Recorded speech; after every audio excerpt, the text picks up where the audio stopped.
आज नासा बोलता है मार्स मंगल एक लाल रंग का ग्रह है जो कि पृथ्वी से कई हजारों लाखों वर्ष पहले टूट के अलग हो गया था।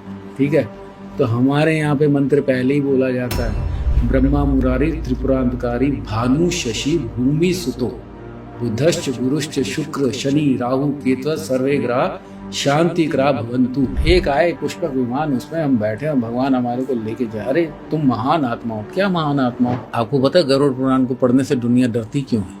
सच्चाई लिखी है ना, सच्चाई लिखी है। हाँ। सबसे बड़ी सच्चाई लिखी है। एक रिक्शे वाला भी मेहनत करता है, एक गाड़ी चलाने वाला भी मेहनत करता है, बिजनेसमैन भी मेहनत करता है। वो तुम्हारे और उसमें इतना अंतर क्यों है?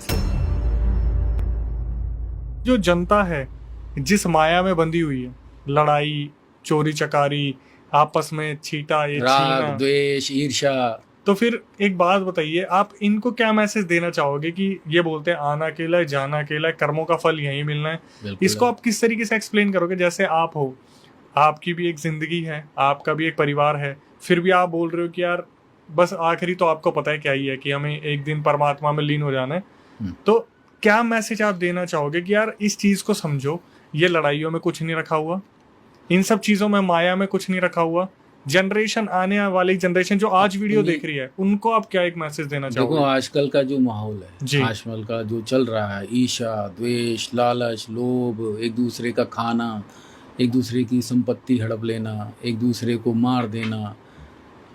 आजकल देखो कलयुग है, ठीक है, पर बुद्धि विवेक भगवान ने दी है ना थोड़ी सी, उसका इस्तेमाल कर लो भाई।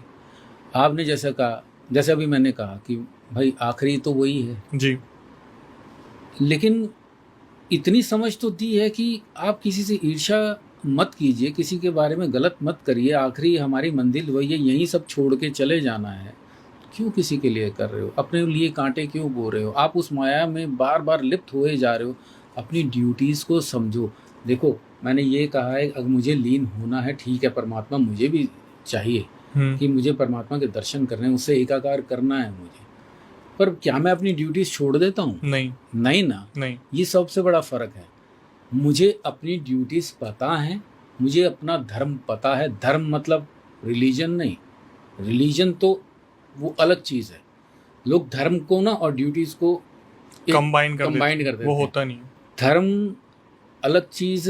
देखो धर्म को यूं समझो, पूजा पाठ जो आप नित्य करते हो वो भी आपका धर्म है। अपने माँ बाप की सेवा करना ये भी आपका धर्म है। अपने बच्चों की ड्यूटीज, अपनी वाइफ की ड्यूटीज को पूरा करना ये भी आपका ही धर्म है। धर्म और रिस्पॉन्सिबिलिटीज कहीं ना कहीं, उसको मानते हुए देखो अर्थ भी चाहिए। अर्थ में यानी पैसा जी। आप नहीं तो कौन पूछेगा आपको, ठीक है ना। अब आप ज़्यादा वही बोला, जा तो स्टेज वो वाली आ जाए महात्मा वाली, लास्ट जंगल में बैठ जाओ बिना अपना बिल्कुल दिगंबर होके, अपना एक लंगोट में, कुछ नहीं चाहिए। फिर तो भैया एक पत्ता भी खा लोगे तो भगवान तूने आज पत्ता भी भेजा, एक ये सेब आज तो ऊपर से टपका था, चलो खा लेते। लोग उसमें भी जी रहे हैं, उसमें भी जी रहे हैं, सच में जी रहे हैं। तो भाई जब पता है कि मंजिल वही है, क्यों किसी के पीछे इस तरीके से मारना पीटना, हक खाना? क्यों अपने लिए कांटे बो रहे हो? इतना सब कुछ हमारे सनातन धर्म में भरा पड़ा है, सभी धर्मों में भरा पड़ा है कि किसी का हक मत खाओ, किसी के लिए गलत मत करो, चुगली मत करो, निंदा मत करो। फिर भी इंसान करता है, क्यों? इंजॉय के लिए। किसी को मज़ा भी आता है चुगली सब करने में आता है लोगों को मज़ा आता है। कुछ नहीं आ रहा चुगली करो, कुछ नहीं आ रहा इंसल्ट करो। अरे तेरी क्या औकात है? अरे तेरी क्या औकात है? तू उससे पूछ रहा है तेरी क्या औकात है? तू कौन है? यहाँ पे लेके आया था कुछ, अपनी किस्मत से आया है, भगवान ने तुझे दिया है, तू आज उसको और ख़राब कर रहा है।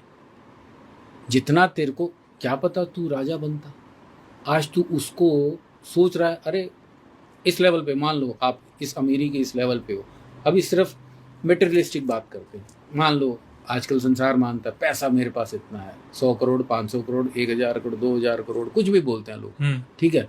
आपकी लिमिट कितनी है? चलो मान लो आपने कहा 1000 करोड़ तो मेरे पास है, ठीक है, अब मुझे 2000 करोड़। लालसा बढ़ती जा रही है ना। लेकिन आपकी लिमिट कुछ तो ठहरेगी भाई। तुम कैसे तुमसे भी तो ऊपर कोई 5000 करोड़ वाला बैठा है, तुमसे ऊपर भी तो 10,000 करोड़ वाला कोई बैठा है, लाख करोड़ वाला भी कोई बैठा है। वो आपसे डाउन टू अर्थ शायद होगा, और सबसे मजे की चीज है, सर पे एक पत्थर लगा, इंसान सब छोड़ के 1 सेकंड, बस 1 सेकंड। इतने वीडियोस आजकल तो यूट्यूब का ज़माना है, इंस्टा का ज़माना है, एक एक वीडियोस हम कई बार देखते हैं, जा रहे हैं, पहाड़ गिरा, खत्म कहानी, पूरी की पूरी जो है, रख लो 500 करोड़ और रख लो 1000 करोड़। तो जब पता है तो फिर क्यों खाने में लगे हुए एक दूसरे का, क्यों किसी की निंदा चुगली करते? अरे भगवान में भजन करना, उसमें मन नहीं लगता ना, नहीं लगेगा, पूजा पाठ आप बोल दो अभी 1 घंटे के लिए किसी को बोलो जय श्री राम बोलो, या राधा माधव का नाम लो, जय श्री राधे कृष्ण बोलो, 1 घंटा बैठा के दिखा दो, वो कहेगा अक्षय जी ने ना सजा दे दी, टाइम वेस्ट करवा रहे, सजा मिल गई। बच्चे को बोल दो 1 घंटा पढ़ाई करने के लिए, वो कहेगा सजा दे दी पापा ने, वही गेम दे दो, वीडियो दे दो, मजा आ रहा ना, मजा आ रहा है, एंजॉय आ रहा ना। अभी सबको शॉर्टकट चाहिए भगवान तक पहुंचना। एक आए पुष्पक विमान, उसमें हम बैठे हैं, भगवान हमारे को लेके जाए। अरे तुम महान आत्मा हो, क्या महान आत्मा हो? आपने दुनिया भर की चुगली करी, निंदा करी, सबके पैसे ठगी करी, सब कुछ किया, एक तरीके से चलो। जबकि गरुड़ पुराण में तो लिखा है कि चुगली करने से सीधा नरक मिलता है। आपको पता है गरुड़ पुराण को पढ़ने से दुनिया डरती क्यों है? सच्चाई लिखी है ना, सच्चाई लिखी है, हाँ। सबसे बड़ी सच्चाई लिखी है। और कह देते हैं किसी की मृत्यु हो जाती है ना, तब गरुड़ पुराण पढ़ना चाहिए। पंडित जी आते हैं, थोड़े दिन पढ़ते हैं, और उसके बाद अच्छा ऐसे पिंड बनता है, ऐसे वो यात्रा आगे की करती है, बैतरनी नदी में आती है, फिर उसके बाद वो लेके जाते हैं, नदी पार होती है, फिर खाने का पिंडदान, हाँ पिंडदान होता है, वो तुम्हारे पूर्वजों को मिलता है, पितरों को मिलता है। फिर अपना यमराज जी के बाद यमपुरी पहुंचते हैं, फिर चित्रगुप्त जी आते हैं, वो फैसला करते हैं। उससे पहले तुम जीते जी पढ़ के देखो ना। मैंने कईयों को बोला है, और वो पता क्या कहते हैं? कहते हैं हमें डर लगता है। क्यों? सच्चाई लिखी है ना, एकदम से उसी समय पसीना आ जाता है, कुछ लोग उठ के चले जाते हैं। इतना आसान नहीं है सर उसे सहन करना। बिल्कुल सच्चाई लिखी है, एक पंक्ति में सच्चाई लिखी है। भगवान ने गरुड़ जी को इतना, उसमें सारा गरुड़ पुराण में पूरा ज्ञान लिखा हुआ है, इतना सब कुछ लिखा हुआ है। अरे ना सही गीता में देख लो, ना सही भागवत पुराण में देख लो। गीता में तो फिर भी एक मैसेज है, लेकिन गरुड़ पुराण तो साथ एक वो सच है कि अगर इंसान ने उसे देख लिया और समझ लिया तो उसकी जिंदगी उसी पल से बदल जाएगी। कहते हैं कि अरे अगला जन्म किसने देखा है? अरे अगला जन्म किसने देखा है? तो भाई तुम क्या शुरू से यही हजारों साल से यही इसी बेस में हो क्या? अगला जन्म किसने देखा? उससे पहले तुम किसी के माता पिता थे, किसी के बच्चे थे, पिछले जन्म में क्या तुम लड़की थे, क्या तुम लड़के थे, क्या थे? तुम्हें मालूम है? नहीं मालूम ना, बिल्कुल नहीं। तो फिर तुम आज अच्छा नहीं देखा किसी ने, तो कोई गरीब अमीर क्यों है? सही बात है, बताओ जरा। एक रिक्शे वाला भी मेहनत करता है, एक गाड़ी चलाने वाला भी मेहनत करता है, और बिजनेसमैन भी मेहनत करता है। वो तुम्हारे और उसमें इतना अंतर क्यों है? फिर कर्म के हिसाब से तुम गरीब के घर में पैदा हुए, वो अमीर के घर में पैदा क्यों हुआ? और कर्म के हिसाब से अचानक से अमीर भी हो गया और गरीब भी हो गया। मैंने देखा है कईयों को 20 साल तक रोटी नहीं मिलती, और 21वें साल में ऐसा होता करोड़पति होते देखा हमने। घोड़ा गाड़ी। मेरे पास एस्ट्रोलॉजी के लिए लोग आते हैं, वास्तु के लिए लोग आते हैं। जैसे हम हाथ देखते हैं एस्ट्रोलॉजिकली, उनके बर्थ चार्ट देखते हैं, सब पूर्व जन्म का आभास उसी समय हो जाता है कि भैया ये गलती करके आए हो। किसी की पास्ट लाइफ रिग्रेशन करने की कई बार ज़रूरत भी नहीं पड़ती, उनकी कुंडली वैसे ही बताती है कि ये दोष है, ऐसा दोष राहु का है, ऐसा दोष शनि का है। ये शनि राहु केतु से डर लगता है ना लोगों को, कि शनि महाराज से डर लगता है। क्यों डरते हैं? भक्ति क्यों होती है शनि जी की? डर के मारे ज़्यादा होती है। लाइन सबसे ज़्यादा शनिवार को होगी मंदिरों में। सही बात है। क्यों होती है? क्योंकि दंडाधिकारी है ना, प्रकोप न्यायाधीश है ना, दंड देने का मादा रखते हैं कि भैया तू मेरे भक्ति, डर के मारे। धर्मराज है ना। भगवान की भक्ति या तो डर के होती है या मन से होती है। ज़्यादातर तो डर के ही होती है। फिर तो भय का राज है ना। तो फिर कुछ उन्हें शेड्यूल बना लिया कि निकलने से पहले पूजा करनी है।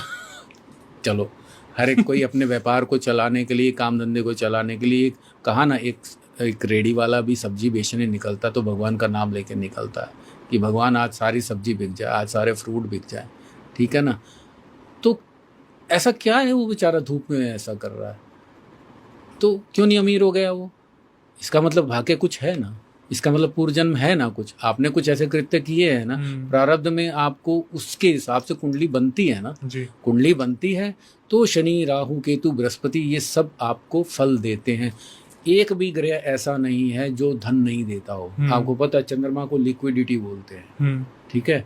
बृहस्पति महाराज को ज्ञान, विजडम, नॉलेज, धन, धान्य सब कुछ बोलते हैं, ठीक, गोल्ड जितना भी है, बृहस्पति, सूर्य, फिर वही कहूँगा राजा, सूर्य जो ग्रहों के राजा माने जाते हैं, ठीक है, शनि ये भूमि और ये घर बंगला गाड़ी ये सब लोहे की चीज़ें हैं या जो भी चीज़ें शनि देते हैं। मंगल भूमि के बेटे, हम मंत्र में भूमि सुत बोलते हैं उनको, मंगल देवता को, भूमि के बेटे। अब भूमि धरती माँ हो गई तो भाई मंगल पे आज चांद मंगल पे जाने को तैयार है दुनिया वहाँ पे, तो भूमि के बेटे हैं जी। हमारे धर्म में यूं बोला जाता है, आज बोला जाता है कुछ 15वीं शताब्दी में, या आज नासा बोलता है मार्स, मंगल एक लाल रंग का ग्रह है जो कि पृथ्वी से कई हजारों लाखों वर्ष पहले टूट के अलग हो गया था, ठीक है। तो हमारे यहाँ पे मंत्र पहले ही बोला जाता है, ब्रह्मा मुरारी त्रिपुरांतकारी भानु शशि भूमि सुतो बुधश्च गुरुश्च शुक्र शनि राहु केतु सर्वे ग्रह शांति ग्रह भवंतु। 15वीं शताब्दी में वो एक आया था, कैपलर नाम का शायद कोई था, ब्रिटिशर था शायद, कौन था, उसने कहा 9 ग्रह हैं। हमारे यहाँ पंडित जी तो पता नहीं हजारों साल से ये मंत्र बोलते आ रहे हैं, नवग्रह शांति के, और भूमि सुत बोलते आ रहे हैं। और कहा गया देखो मंगलवार को लाल चीजों का दान होता है, हाँ। हनुमान जी को सिंदूर का जी वो चढ़ता है। तो यहाँ हमारे पंडित जी ज्यादा ज्ञानी हुए या नासा के साइंटिस्ट ज्यादा ज्ञानी? हमारे पंडित जी और पूर्वज और ग्रंथ की कोई मुकाबला है का सनातन का? हमारे ऋषि मुनि भैया साइंटिस्ट थे बहुत जबरदस्त, उनको ऋषि कहा जाता। वो तो सारी चीजें अब छुपा दी गई हैं इस तरीके से, वो तो हमारे को देखो इन्वेड कर दिया गया कि इंसान का ना गलत 200 साल हमारे पर ब्रिटिशर्स ने राज किया, 500-600 साल मुगलों ने राज कर लिया, हमारे ग्रंथों को जला दिया, नालंदा यूनिवर्सिटी को जला दिया है, कितने महीनों नालंदा जलती रही, इतने लिटरेचर जलते रहे। जब वो जली तो कहते हैं कैम्ब्रिज वहाँ बना, ऑक्सफोर्ड वहाँ बनी, क्या कुछ ग्रंथ यहाँ से चुरा के वहाँ ले गए और उसके बाद फूक दिया, सब कुछ ज्ञान उड़ा दिया, सारा उड़ा दिया। किसी भी देश की रीढ़ की हड्डी तोड़ दी है ना, उसका इतिहास खत्म कर दो, बस खत्म, और उसमें दूसरा इतिहास भर दो, उसमें दूसरा इतिहास भर दो जो यहाँ हुआ है। अब देख लो आप पूरे अपने करियर में आपने हिस्ट्री पढ़ी है। सर मुझे ऐसा लगता है ना कि अगर हमारे एजुकेशन सिस्टम में रामायण और महाभारत आ जाए तो मेरे हिसाब से मुझे ऐसा लगता है कि आधी जनता अपने आप अवेयर हो जाएगी बहुत ज्यादा। अक्षय जी, अगर आप तो स्कूल की बात करते हो, सबसे पहले घर से तो स्टार्ट करो। बिल्कुल। आज के बच्चे अगर उनको हम राम राम बोलते हैं ना तो हेलो हाय बोलते हैं। जी बात बिल्कुल सही है। आप पहले घर से तो स्टार्ट करो, स्कूल तो बाद में करना। आधों को तो यही माँ सबसे पहली गुरु जी, ठीक, चलना सिखाती है। आप बच्चे को राधे राधे बोलना सिखाओ ना, किसने मना किया है?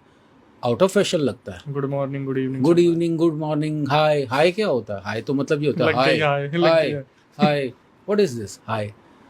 अरे राम राम बोलो, राधे श्याम बोलो, इतना सुंदर हरि का नाम बोलो, चेहरे पे मुस्कान आ जाती है। जय माता की बोलो ना एक बार, बच्चों को सिखाओ ना। हम बच्चों को सिखाते हैं, शुरुआत से सिखाते हैं कि भैया राम राम बोला करो, हेलो हाय छोड़िए, जय माता की बोलिए, बोलो ना यार।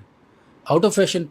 और बच्चे, मैंने खुद सुना है, कोई बोलता ना राम राम तो कहते हैं हाउ ओल्ड फैशन, देहात का होगा राम राम। जबकि हरियाणा और राजस्थान के लोग आज भी इस चीज को खम्मागणी राम राम, वो अपने ट्रेडिशन और कल्चर के लिए कितने ज्यादा बहुत अच्छी बात है, बहुत अच्छी बात है। हमारे एक मित्र है अभी पंडित जी, वो किसी मंदिर में लगे हुए हैं, तो उन्होंने एक थोड़ी सी नई शुरुआत की है कि पहले उनकी अभी जस्ट अपॉइंट हुए किसी मंदिर में, तो पहले कोई और था, तो खाली पड़ा था मंदिर काफ़ी टाइम से, लोग बहुत कम आते थे। और पंडित जी ने एक शुरुआत की कि कुछ बच्चे शाम को आते हैं, तो एक पंडित जी ने उनको भगा दिया करते थे। तो इन्होंने उनको रोका कि बच्चों को क्यों भगा रहे हो भाई? उन्होंने कहा कि ऐसे तंग करने आते। कह रहे कोई तंग नहीं करने आते, आने दो।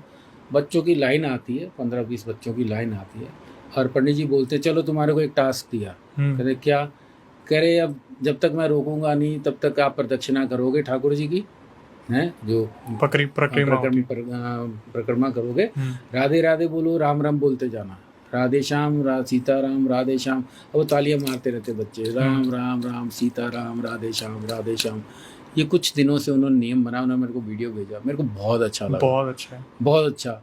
ये संदेश है, आप अपने बच्चों को नहीं सिखाओगे ना तो कोई और सिखाएगा। आप पहले घर से शुरुआत करो। एजुकेशन तो गीता, वो तो चलो गवर्नमेंट जो करेगी, तब तक तो बच्चा बड़ा हो चुका होगा। सही बात है।